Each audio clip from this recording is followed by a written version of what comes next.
পৃথিবীতে দুই রকমের মানুষ থাকে, এক হচ্ছে ভালো মানুষ আর এক হলো খারাপ মানুষ। খুব সহজ সরল এটা একটা বিভাজন। ভগবদ্গীতাতে অবশ্য ভগবান তিনটি ভাগে ভাগ করেছেন।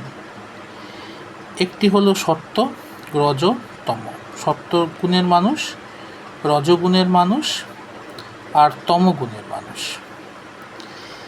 এবার আমি বলি বিষয়টা যে এই যে বর্ষা, উত্তরবঙ্গে দিব্যিসে বৃষ্টি হচ্ছে, কিন্তু দক্ষিণবঙ্গে বৃষ্টির কোনো সেরকম নামগন্ধ নেই। এর জন্য দায়ী অ্যাকচুয়ালি এই খারাপ মানুষরা। এই খারাপ মানুষরা কি করে, এরা নিজেদের স্বার্থের জন্য, নিজেদের লোভের জন্য গাছগুলোকে কেটে ফেলে।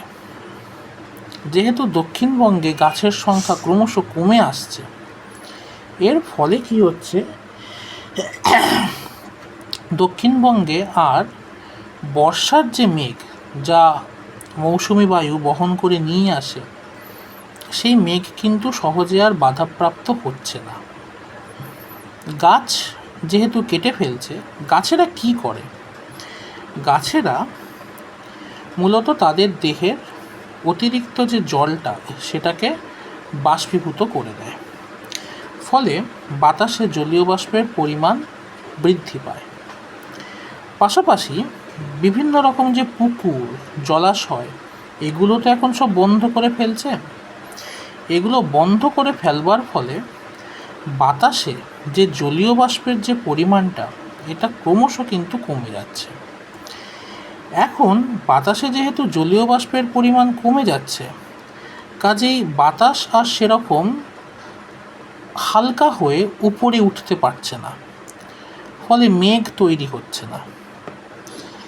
এবার যদি আজ গাছগুলো যদি থাকতো তাহলে কি হতো, যদি আজ জলাশয়, পুকুর, ডোবা এগুলো যদি থাকতো তাহলে আজ কি হতো, তাহলে এই বাতাসে জলীয় বাষ্পের পরিমাণ বাড়তো, বাতাস হালকা হতো, হালকা হয়ে সেই বাতাস ঊর্ধ্ব আকাশে চলে যেত, মৌসুমি বায়ুর মেঘ আসতো, এবং সেই মেঘ আর এই মেঘ দুজনের ঘর্ষণের ফলে দিব্যিসে বৃষ্টিপাত হতো। কিন্তু আজ সেই সম্ভাবনা আর নেই। কিন্তু উত্তরবঙ্গে দিব্যিসে ঝড় বৃষ্টি হচ্ছে বা বৃষ্টিটা হচ্ছে। কেন হচ্ছে? তার কারণ হিমালয়।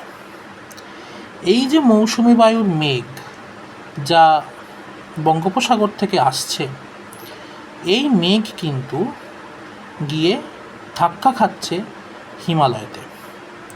এই হিমালয়ে কিন্তু হচ্ছে উত্তরবঙ্গে বর্ষাটাকে দিচ্ছে, জলটাকে দিচ্ছে। কিন্তু এই খারাপ মানুষগুলো, এদের কুনজর যদি আজ হিমালয়ের ওপর গিয়ে যদি পড়ে, কেননা তাদের মাথায় যদি এখন চেপে বসে এই ধারণা যে ভাই এবার হিমালয়টাকে খাবো, হিমালয়ের ভেতরে খনন কার্য চালিয়ে দেখব তার ভেতরে সোনা রূপো এসব আছে কিনা, বা মাইনিং যদি করা যেতে পারে, তাহলে সেদিন কিন্তু এই যে বর্ষা আর হিমালয়তে বাধাপ্রাপ্ত হবে না। তখন সে বর্ষা সোজা মধ্য এশিয়ার দিকে চলে যাবে।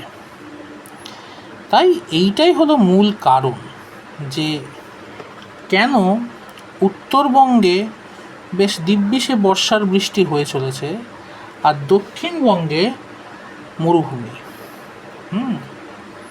এই খারাপ মানুষগুলোর কারণে। আর এক রকমের মানুষের শ্রেণী বিভাগ আছে যারা অবুঝ মানুষ। এরা অবুঝ, এরা খারাপ ভালো মিশিয়ে থাকে এবং এরা অবুঝ। এই যে এতগুলো ফ্ল্যাট বাড়ি তৈরি হয়েছে, কেউ কিন্তু তাদের ছাদে একটুও গাছ লাগায় না, কেউ না। এই গাছ থাকে না বলেই কিন্তু বাতাসে জলীয় বাষ্পটা থাকে না, একটার সঙ্গে একটা সম্পর্কিত। তাই আমি সকলকে বলবো, আমার এই ভিডিওটা আমি জানি কেউ দেখবে না এই ভিডিও, তবু আমি ধরে নিলাম যে যদি কারোর কাছে যদি এই ভিডিও যদি পৌঁছয়, তাকে বলবো যে আপনারা সবাই মিলে প্রতিটা ফ্ল্যাট বাড়িতে যারা যারা থাকেন তারা সবাই মিলে যেন ছাদে গাছ লাগান। কেন গাছই কিন্তু একমাত্র বাঁচাতে পারবে আমাদেরকে।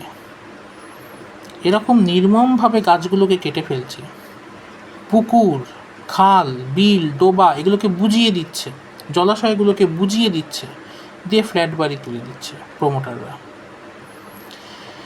কাজেই এই বিষয়টাকে রোধ করতে হবে এবং এটার জন্য সরকারকেও পদক্ষেপ নিতে হবে, অবশ্যই সে যে সরকারই আসুক না কেন। আর মানুষকে কিন্তু দায়িত্বশীল হতে হবে। কেন আপনাকে দায়িত্বশীল হতে হবে বলি, আজ আপনার দিন তো না হয় হয়ে গেল, আপনার ছেলেমেয়েরা রয়েছে, তাদের ছেলেমেয়েরা রয়েছে, কাজেই তারা যেন একটা সুন্দর পৃথিবীতে যাতে থাকতে পারে সেই ব্যবস্থা কিন্তু একমাত্র আপনিই করতে পারবেন। টাকা পয়সাটা বড় জিনিস না যে আমি টাকা পয়সা করে গেলাম, আমি ব্যাংক ব্যালেন্স বাড়িয়ে গেলাম। টাকা কলসির জলের মতো, পোড়াতে পোড়াতে একদিন ঠিক পড়ে যাবে। কিন্তু পরিবেশকে যদি বাঁচিয়ে রাখা যায় তাহলে কিন্তু প্রকৃতি ভালো থাকবে, এবং প্রকৃতি যদি ভালো থাকে মানুষের শরীর ভালো থাকবে, রোগ ভোগগুলো কম হবে।